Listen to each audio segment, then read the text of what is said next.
यहाँ पर कुछ चित्र दिखाई दे रहे हैं, उनके कुछ नाम लिखे हुए हैं, जैसे पुस्तक, पाठशाला और बादल। देखिए क्या होता है, जो ये ऊपर मतलब जो आपको चित्र दिख रहे हैं, जब हम इनका उच्चारण करते हैं तो कुछ न कुछ अंतर आता है। ठीक है, तो वही अंतर यहाँ पर बताया गया है कि यहाँ पर पुस्तक में कितनी ध्वनियाँ हैं, मौखिक रूप में ध्वनियाँ, और लिखित रूप में क्या हो जाते हैं, वो वर्ण हो जाते हैं। ठीक है ना, वर्ण या अक्षर। तो इनको इस तरीके से वर्णों में बांटा जाता है। ये वर्ण है, इन वर्णों के मेल से इस तरीके से शब्द बनते हैं। क्या होता है, जो व्यंजन होता है, तो व्यंजन, हर व्यंजन में स्वर जुड़ा होता है। किसी भी व्यंजन में स्वर का अभाव होने पर वह उसका जो मान है वो आधा हो जाता है। जिस प्रकार देखिए आप, इनमें सब में हलंत लगी हुई है, जिसमें हलंत लगी हुई है वो कैसे है, आधे हैं। अब इनके पीछे एक एक स्वर जुड़े हुए हैं, जिसके पीछे स्वर जुड़ा, जैसे इसके पीछे ऊ स्वर जुड़ा हुआ है तो ये हो जाएगा ऊ। इसके पीछे स्वर नहीं जुड़ा है तो ये आधा ही रहेगा। ता के पीछे स्वर जुड़ा है अ, तो देखिए यहाँ पर किस तरीके से लिखा गया है। का के पीछे स्वर जुड़ा है अ, तो उसको किस तरीके से लिखा गया है, हलंत हटा दी गई, यानी स्वर जुड़ने के बाद हलंत हट जाती है। स्वर नहीं जुड़ा तो हलंत नहीं हटेगी, वो आधा ही रहेगा। यहाँ पर जो हम ये वर्णों को देख रहे हैं, अक्षरों को देख रहे हैं, तो इनको अब इससे छोटा नहीं किया जा सकता, यानी अब इसके टुकड़े नहीं किए, जैसे इनके टुकड़े किए तो इस तरीके से ये खंडों में बट गए। अब इनके टुकड़े नहीं किए जा सकते हैं। आइए आगे हम देख लेते हैं। भाषा की वह मूल ध्वनि जिसके और अधिक टुकड़े नहीं किए जा सकते उसे वर्ण कहते हैं। तो ये वर्ण की परिभाषा हो गई कि भाषा की जो मूल ध्वनियाँ होती हैं, तो उनके जब टुकड़े ना किए जा सके तो वो कहाँ पर आ जाती हैं, वह आ जाती हैं वर्णों के स्थान पर। देखते हैं, वर्णों का व्यवस्थित समूह वर्णमाला कहलाता है। हिंदी वर्णमाला में वर्णों की कुल संख्या 48 है। यहाँ पर ये बताया गया है कि हिंदी में वर्णों को व्यवस्थित क्रम से रखने का जो तरीका है वो क्या कहलाता है, वर्णमाला कहलाता है। और हिंदी वर्णमाला में कुल कितने अंक है, संख्या है, तो 48 संख्याएं हैं। फिर उसके बाद हम वर्णों का भेद देख लेते हैं। तो वर्णों के भेद में क्या बताया गया है कि वर्ण के 3 भेद होते हैं। सबसे पहले आता है स्वर, फिर व्यंजन, फिर आयोगवा। ठीक, तो स्वर की परिभाषा क्या होती है, स्वर की परिभाषा यहाँ दी गई है। जिन वर्णों का उच्चारण करते समय वायु मुख से बिना रुके बाहर आती है उन्हें स्वर कहते हैं। अतः स्वर स्वतंत्र ध्वनियाँ हैं। यहाँ स्वर की परिभाषा जो दी गई है कि जब हम कोई चीज़ बोलते हैं और हमारे मुख से स्वतंत्र रूप से कोई ध्वनियाँ निकलती हैं बिना रुकावट के, वो स्वर की संज्ञा में आती है, स्वर कहलाती है। और स्वर की जो ध्वनियाँ होती हैं वो स्वतंत्र होती हैं। तो आइए आगे देख लेते हैं स्वरों के बारे में। हमने स्वर की परिभाषा जानी, अब स्वर कितने होते हैं, स्वर की संख्या कितनी होती है वो देख लेते हैं। स्वर के भेद कितने होते हैं वो देख लेते हैं। तो स्वर की संख्या यहाँ पर बताई गई है 11। अ, आ, ई, उ, री, ए, ओ, औ। ये क्या हो गए, ये हो गए 11 स्वर हो गए। अब देखिए स्वरों को 3 भागों में बांटा गया है। स्वर के 3 भेद बताए गए हैं, ह्रस्व स्वर, दीर्घ स्वर और लुप्त स्वर। इन तीनों स्वरों को, ये स्वर के 3 भेद हैं। तो सबसे पहले हम ह्रस्व स्वर को देखते हैं। तो ह्रस्व स्वर में क्या बताया गया है कि इनका उच्चारण कम से कम समय में किया जाता है, वो ह्रस्व स्वर की संज्ञा श्रेणी में आते हैं। और इनकी संख्या कितनी होती है, 4 होती है, अ, ई, उ, री। ठीक, उसके बाद आता है दीर्घ स्वर। ह्रस्व स्वर से ठीक 2 गुने समय में जो बोला जाता है वह क्या कहलाता है, वह दीर्घ स्वर कहलाता है। अब दीर्घ स्वर में वही चीजें आती हैं, जैसे यहाँ अ था, यहाँ आ, ई, उ, ए, ऐ, ओ, औ। ये कहाँ आ गई, दीर्घ स्वर में आ गई। ठीक है, ह्रस्व स्वर से दुगना समय लेकर जो बोला जाता है, यानी ह्रस्व स्वर कम से कम समय में बोला जाता है, उससे दुगने समय में जो बोला गया वो दीर्घ स्वर की श्रेणी में आ गया। अब लुप्त स्वर, बोलने में इसका उच्चारण तिगुना हो गया, यानी सबसे कम समय ये, इससे दुगना ये और इससे तिगुना ये हो गया। यानी ह्रस्व स्वर कम से कम समय में, उससे दुगने समय में दीर्घ स्वर, उससे तिगुने समय में लुप्त स्वर बोला जाता है। ठीक है, ये लुप्त स्वर जो होता है वह कैसे, यहाँ ओम लिखा गया है, ओम। ठीक है, तो इस तरीके से ओम का उच्चारण जैसे किया जाता है वह लुप्त स्वर की श्रेणी में आता है। और यह लिखा कैसे जाता है, जो हिंदी की गिनतियां होती है ना उसके 3 के आकार से लिखा जाता है। जैसे हिंदी की गिनतियों में 3 लिखा जाता है, यहाँ पर आपको ओम में ये बीच में दिख रहा होगा ना, ये है लुप्त स्वर। तो आगे देख लेते हैं मात्राएं। मात्राओं में क्या बताया गया है, स्वर और उनकी मात्राएं। स्वर और उनकी मात्रा में क्या होता है, मात्रा जो होते हैं वो स्वरों के चिन्ह होते हैं। जैसे देखिए यहाँ पर दिया गया है ना, ये स्वर लिखे हुए हैं, ये स्वर लिखे हुए हैं और ये इनकी मात्राएं लिखी हुई हैं। आ की कोई मात्रा नहीं होती, फिर आ, ई, उ, री, ए, ओ, औ। तो इस तरीके से ये स्वर होते हैं। ठीक है, ये स्वर हैं और ये जो नीचे है और ये जो इधर लिखा हुआ है ये इनकी मात्राएं हैं। तो ये चीज आपको समझ में आ गई होगी। अब हम स्वर के बाद आते हैं व्यंजन में। तो यहाँ पर व्यंजन की परिभाषा क्या दी गई है, जिन वर्णों का उच्चारण करते समय हवा कंठ से निकलकर मुख में रुक कर बाहर आती है उन्हें व्यंजन कहते हैं। यानी जब हम व्यंजन का उच्चारण करते हैं तो क्या होता है, हवा हमारे कंठ से, गले से तो निकलती है लेकिन मुंह में थोड़ी देर रुकती है और फिर उसके बाद बाहर आती है, वो होता है व्यंजन। आगे व्यंजन के भेद बताए गए हैं कि व्यंजन के 3 भेद होते हैं। ठीक है, स्वर के कितने भेद होते हैं, 3 भेद होते हैं। कौन कौन से, ह्रस्व, दीर्घ और लुप्त। उसी प्रकार से व्यंजन के भी 3 भेद बताए गए हैं।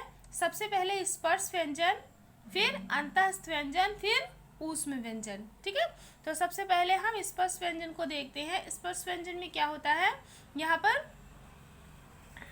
तो यहाँ पर स्पर्श व्यंजन में क्या बताया गया है, जो स्पर्श व्यंजन होता है जब हवा, जो वायु है, जो श्वास है, जो निकलती है और किसी न किसी स्थान को स्पर्श करती है।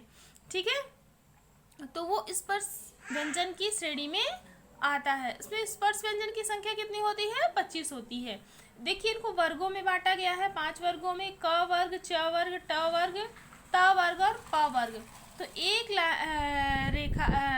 लाइन में यानी एक पंक्ति में सिर्फ 5 वर्ण ही लिखे जाते हैं। तो देखिए यहाँ पर कुछ चीजें हैं जो एक्स्ट्रा जोड़ी गई हैं। ठीक है, ये देखिए ये जो पेन मेरा रखा है ना, इसके इधर वाला जो है वर्णमाला में आता है, इधर वाला नई चीजें जोड़ी गई हैं।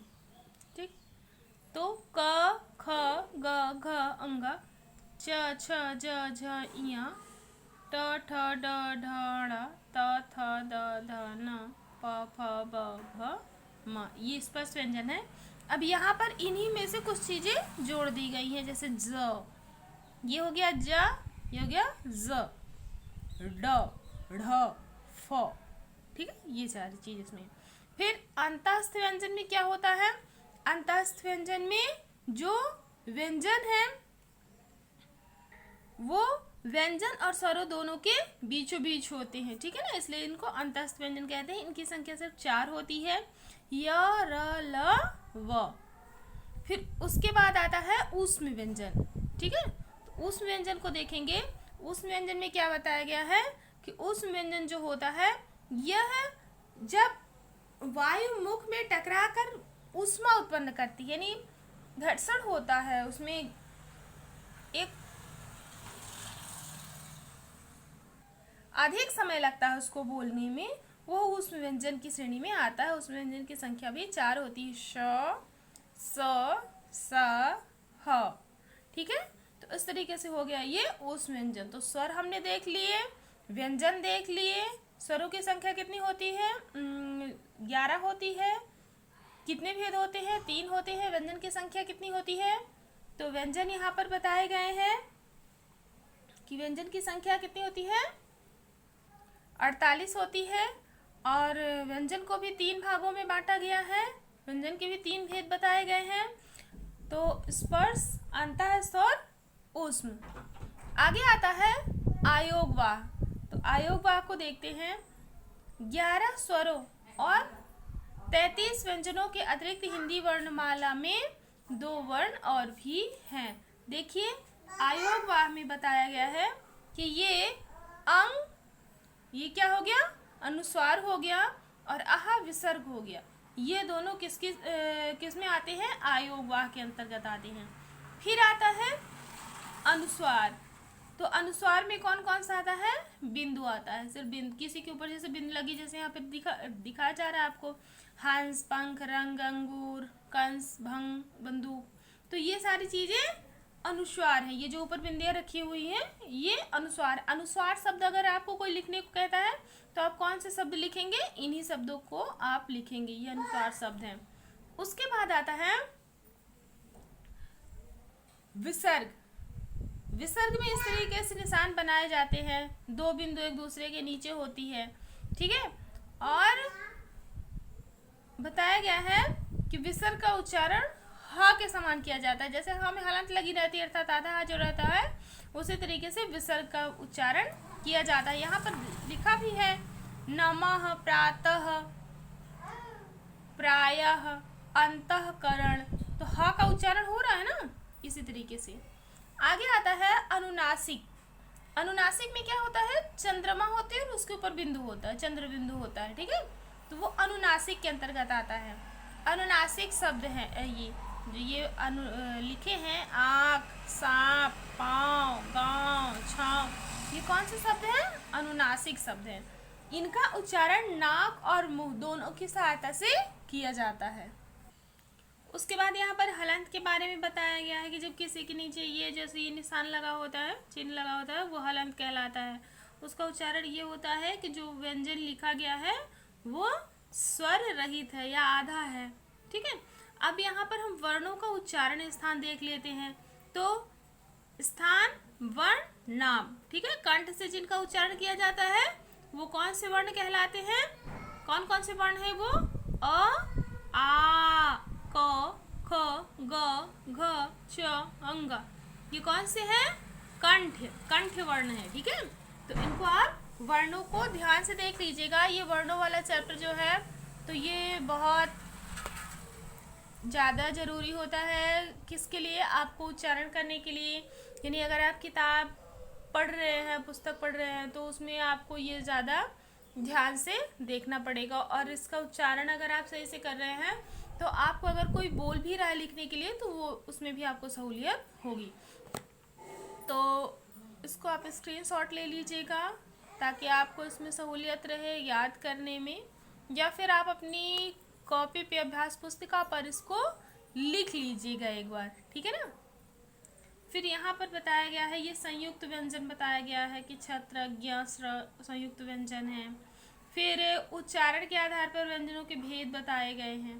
तो उच्चारण के आधार पर वर्णों जो व्यंजनों के भेद बताए गए हैं तो उसमें से है अल्प प्राण और महाप्राण। देखिए अल्प प्राण में क्या है कि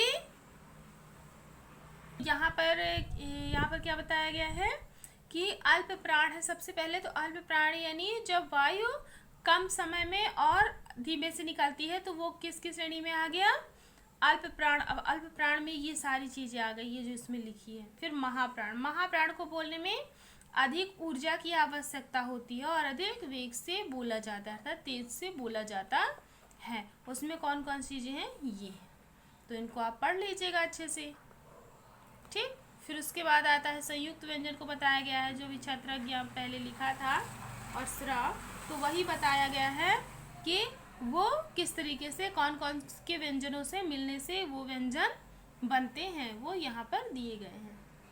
यहाँ पर देखिए द्वित्व व्यंजन के बारे में बताया गया है। द्वित्व व्यंजन का अर्थ ये होता है कि एक ही व्यंजन 2 बार आता है, ठीक है ना। जैसे यहाँ क 2 बार आता है, यहाँ च 2 बार आया है, यहाँ ब 2 बार आया है, ये द्वित्व व्यंजन की श्रेणी में आते हैं। तो ऐसे व्यंजन जब भी आप कभी कहीं लिखे हुए देखें तो ये आपको समझ में आना चाहिए कि कौन सा व्यंजन है, ये द्वित्व व्यंजन है। क्या होता है कभी कभी कि उदाहरण भी पूछे जाते हैं तो आपको पता होना चाहिए कि कौन सा द्वित्व व्यंजन है, कौन सा संयुक्त व्यंजन है, ठीक है। तो ये सारी चीज़ आपको पता होनी चाहिए। फिर यहाँ पर ये भी बताया गया है कि ड और ढ ये दो ऐसे व्यंजन है जिनसे किसी भी शब्द की शुरुआत नहीं होती। ये हमेशा शब्दों में कहाँ आते हैं? बीच में आते हैं। कहाँ आते हैं? बीच में आते हैं। जैसे यहाँ बीच में देखिए लिखा है ना, और पीछे लिखा है। और फिर यहाँ पर देखिए, जैसे हमने पहले थोड़ी देर पहले बताया था व्यंजनों के बारे में, तो देखिए ये कुछ लोग अरबी, फारसी और विदेशी भाषाओं को जो है अपनी हिंदी में ला रहे हैं, आगत शब्दों को ला रहे हैं। तो वो क्या हो रहा है? नीचे बिंदु रखे जा रहे हैं, ठीक है ना। ये भी उधर थे कुछ, जैसे ज, फ, तो इनको हम बोलने में इस तरीके से बोलते हैं, ये उच्चारण करते हैं। फिर उसके बाद आता है रा का संयोग, यानी र, रेफ जो होता है तो वो किस तरीके से प्रयोग किया जाता है। जैसे रा, देखिए कभी कभी अपने पीछे वाले वर्ण के ऊपर लगता है, तो इस प्रकार से लगता है, ठीक। र धन य बराबर रिय, यानी ये र हलंत लगी अर्थात र आधा है, ठीक है। जिसमें हलंत लग जाती है वो आधा हो जाता है, पीछे वाले पे लगता है। और कभी कभी क्या होता है, र जब ऊपर लग रहा है, ठीक है, जब ऊपर लग रहा है तो इस तरीके से लग रहा है। जब नीचे लगेगा, ठीक है, पैरों की ओर लगेगा तो इस तरीके से लगेगा, ठीक है ना। प आधा है और र लिखा है, तो ये इधर प्र हो गया। देखिए यहाँ पर क्या है, र आधा है और वो इस तरीके से पीछे वाले वर्ण में जुड़ा, ऐसे हो गया। यहाँ पर र पूरा है लेकिन उसके पहले लिखे जाने वाले वर्ण अधूरे हैं, तो वो इस तरीके से लिखे जाएंगे। और क्या होता है, ट और ड, इसके साथ जब र जुड़ता है तो इस तरीके से हो जाता है, ठीक है। ट भी अधूरा है, ड भी अधूरा है, ये इस तरीके से जुड़ेगा, ठीक। समझ में आ रहा है आपको? नहीं आ रहा कमेंट बॉक्स में पूछ लीजिएगा प्लीज। उसके बाद आता है स में जब र जुड़ता है तो क्या हो जाता है, स्र। स में जब र जुड़ेगा तो हो जाएगा स्र। और ये स, ये देखिए यहाँ पे ये कौन सा दूसरा सा है और ये दूसरा सा है, तो इस स में जब जुड़ेगा तो इस तरीके से हो जाएगा, ठीक है, स्र। तो ये हो जाएगा स्रा, ये हो जाएगा स्ट्र। तो इस तरीके से ये रा जितनी अलग अलग जगहों पर जुड़ता है, 5 जगहों पर, देखिए 5 इसके पहलू दिए गए हैं कि यानी रा अधूरा है, ठीक है, रा में स्वर का अभाव है तो पीछे वाले व्यंजन में जुड़ेगा, तो इस तरीके से हो जाएगा। ऊपर की ओर ट है, सॉरी टा नहीं, रा है, पूरा है, उसके पहले लिखे जाने वाला जो वर्ण है वो अधूरा है, ठीक, व्यंजन अधूरा है, तो वो रा में जुड़ेगा, तो इस तरीके से लिखा जाएगा। फिर ट और ड ये अधूरे हैं, वर्ण है, ये वर्ण है, और ये रा में जुड़ के इस तरीके से लिखे जाएंगे। सा के साथ जुड़ के सरा बन जाएगा, और उसके बाद सा के साथ जुड़ के इस तरीके से लिखा जाएगा। देखिए यहाँ पर बहुत छोटी चीज़ बताई गई है लेकिन बहुत ही जानकारी आपको रखने योग्य है, ध्यान रखने योग्य है। यहाँ पर क्या होता है, सा जब इसके साथ जुड़ता है तो इस तरीके से लिखा जाता है, अर्थात इस तरीके शब्दों में प्रयोग किया जाता है। लेकिन कभी कभी क्या होता है, इस र में और इस र में कोई अंतर ना समझकर इस तरीके से सहस्त्र जैसे लिखा है ना 2 बार, सहस्त्र और सहस्त्र, तो इसमें क्या हो जाता है, एक शुद्ध है और एक अशुद्ध है। तो इस तरीके से आपको सही और गलत का पता होना चाहिए ताकि आप इसका सही से प्रयोग कर सकें। उसके बाद वही वर्ण की परिभाषा और वर्ण भेद लिखा गया है। उसके बाद आपके प्रश्न उत्तर हैं, और ये जो आपने अभी र का और र में कुछ वर्णों को जोड़कर र वर्णों को कुछ व्यंजनों में जोड़कर लिखा है, उसको यहीं पे 2 उदाहरण इसके लिख देने हैं। उसके बाद हमने देखे थे, उसके पहले हमने देखे थे अल्प प्राण और महाप्राण, तो कौन कौन से अल्प प्राण है, कौन कौन से महाप्राण है, वो छांट के आपको लिखना है यहाँ पर। उसके बाद यहाँ पर लिखा गया है कि निम्नलिखित शब्दों को शुद्ध करके लिखिए, तो इनको शुद्ध करके लिखना है, जो अशुद्धियाँ उनको दूर करना है। तो इस तरीके से आज का ये वीडियो आपका पूरा होता है। जो चीज़ आपको नहीं समझ में आ रही है प्लीज़ कमेंट करिए, और जो भी आप मुझे सजेस्ट करना चाहते हैं वो भी कमेंट बॉक्स में आप अपने कमेंट दे सकते हैं। आज की वीडियो में इतना ही, आगे की जानकारी अगली वीडियो